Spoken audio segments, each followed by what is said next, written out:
আপনাদের সবাইকে ধন্যবাদ। পলিসি ইনস্ট্রুমেন্ট বলতে আমরা বুঝি যেটা পলিসি প্ল্যানিংয়ের সাথে ইমপ্লিমেন্টেশনের একটা লিঙ্কেজ তৈরি করে। তো আমাদের পলিসিতে আমাদের যে ডেফিনেশনটা আছে সেই দুইটা ডেফিনেশনে আছি।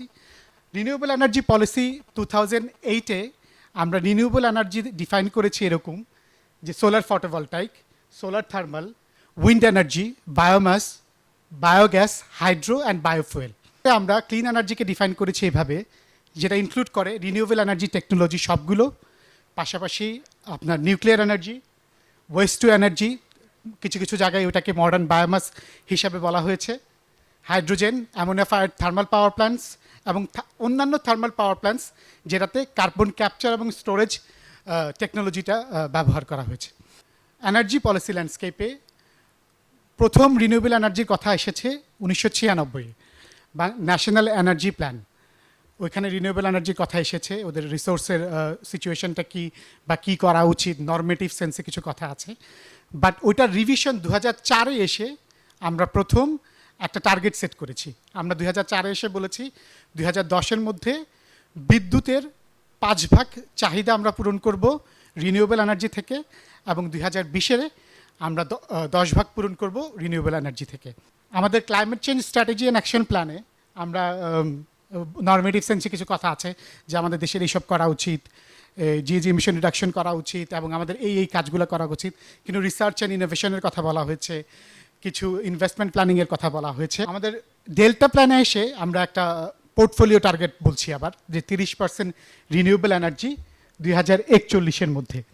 ওখানে আমাদের ওই যে ইউনিভার্সিটির সাথে রিসার্চের ব্যাপারে এটা প্রমোট করার কথা বলা হয়েছে, এবং ওইখানে দুইটা ইম্পর্টেন্ট জিনিস বলা হয়েছে ফাইন্যান্সের ক্ষেত্রে, যে কিছু ইনোভেটিভ ক্রিয়েটিভ প্ল্যান ডেভেলপ করা যেটা আমাদের ফাইন্যান্সটাকে ইনশিওর করবে, এবং আমাদের ল্যান্ড প্রকিউরমেন্ট নিয়ে রিনিউয়েবল এনার্জি প্রজেক্টের ক্ষেত্রে যে চ্যালেঞ্জটা আছে ওইটার জন্য স্পেসিফিক ডেডিকেটেড কিছু কাজ করতে হবে, এই ধরনের একটা ডিরেকশন আছে। আমাদের ন্যাশনাল বিল্ডিং কোডে খুব সুন্দর একটা রেগুলেশন আছে রিনিউয়েবল এনার্জি প্রমোশনের ক্ষেত্রে। সেটা হলো যে আমাদের রেসিডেন্সিয়াল বিল্ডিংয়ের অনুমোদিত লোডের 3% আমরা রিনিউয়েবল এনার্জি থেকে পূরণ করতে হবে, এবং নন রেসিডেন্সিয়ালের ক্ষেত্রে 5%। সেটা আমরা যদি রিনিউয়েবল এনার্জির শেয়ারটা ইনক্রিজ করতে চাই তাহলে আমরা কি করতে পারি। তখন একটা জিনিস ছিল যে হ্যাঁ, পিএসএমপি 2016-এ মানে অনেক বলা হয়েছে যে আমরা ইম্পোর্ট করে এই আমাদের পোর্টফোলিওটা সুন্দর করব রিনিউয়েবল এনার্জির ক্ষেত্রে।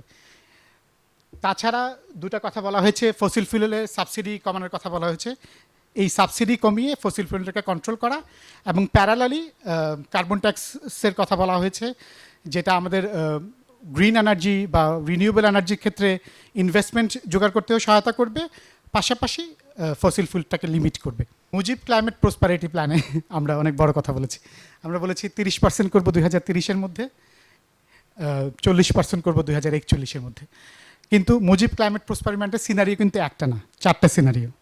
একটা সিনারিও হলো বিজনেস অ্যাজ ইউজুয়াল, একটা এনডিসি সিনারিও, আর একটা Mujib climate prosperity plan scenario, আর একটা এমসিসিপি ম্যাক্সিমাম। তো ওইটার টার্গেটটা হলো 30% এবং 40%।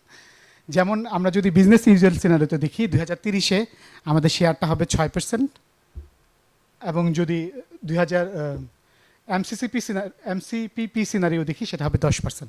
আমাদের পলিসি রিনিউয়েবল এনার্জির পলিসি ন্যারেটিভে মানে পলিসি ইনস্ট্রুমেন্টের কথা যদি বলি, আমরা ব্যাকওয়ার্ডে যাচ্ছি। 2004-এর পলিসিতে দেখা যাচ্ছে অনেক বেশি ইনস্ট্রুমেন্ট ছিল যেগুলো ইমপ্লিমেন্টেশনে সহায়তা করে, এগুলো কমতে শুরু করেছে। আমাদের এখনকার ড্রাফট রিনিউয়েবল এনার্জি পলিসিটা নতুন কিছু অফার করছে না, এবং যে ক্লিন এনার্জি এবং রিনিউয়েবল এনার্জি ডিবেটের কথা বললাম, এটা ফুড ফর থট আজকের জন্য হয়তো না, আমাদের নেক্সট টেকনিক্যাল সেশনগুলোর জন্য। আর আমরা আসলে একটু ওভারওয়েলমড হয়ে গেছি যে আমাদের সুপার অপটিমিস্টিক সিনারিওটা, অ্যাকচুয়ালি আমাদের সিনারিওটা কি। আমরা যদি দেখি পাওয়ার সেক্টরের ডেভেলপমেন্টটা অ্যাকচুয়ালি ইনফর্ম হয় পাওয়ার সেক্টর মাস্টার প্ল্যান থেকে। বিপিটিপি সরাসরি ওইটা ফলো করে, অন্য কোনো পলিসি দিয়ে মানে অতটা রিলেভেন্স এখানে ক্রিয়েট করে না।